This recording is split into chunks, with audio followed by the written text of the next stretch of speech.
विवेक एक दिन एक विवाह समारोह में गया और वहां उसने अपने स्कूल के अध्यापक को देखा जिन्होंने उसे बचपन में पढ़ाया था।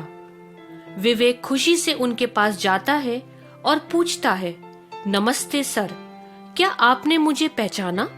अध्यापक ने गौर से विवेक की ओर देखकर कहा, मैं तुम्हें पहचान नहीं पा रहा हूँ, तुम ही अपना परिचय दे दो।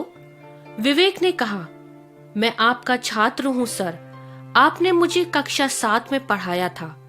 अध्यापक ने कहा, अच्छा, तुम मेरे छात्र हो, बड़ी खुशी हुई तुमसे मिलकर।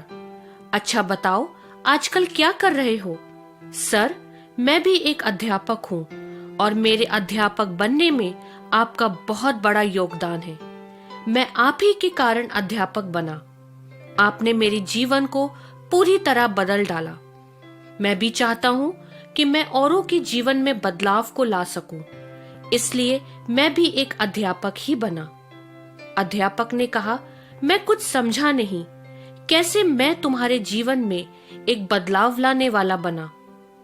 जब मैं 7वीं कक्षा में था, तब मेरी ही कक्षा का एक छात्र एक नई घड़ी पहनकर आया था, जो उसके पिताजी ने उसे उसके जन्मदिन पर भेंट की थी।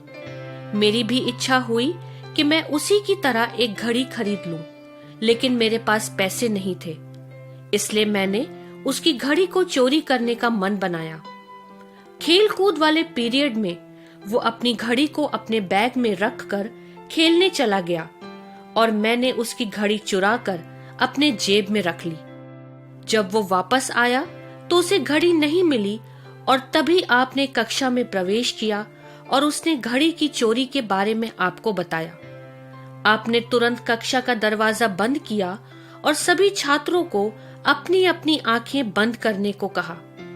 फिर आपने सभी छात्रों की जेब टटोली और वो घड़ी मेरी जेब में मिली और आपने आखिरी बेंच तक सबकी जेब टटोली। फिर आपने सबको आंखें खोलने को और घड़ी उस छात्र के हाथ में थमा दी।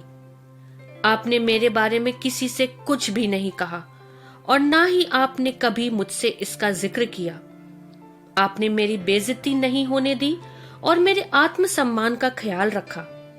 ये सब सुनने के बाद अध्यापक ने कहा, उस दिन मैंने भी आंखें बंद करके छात्रों की जेब टटोली थी।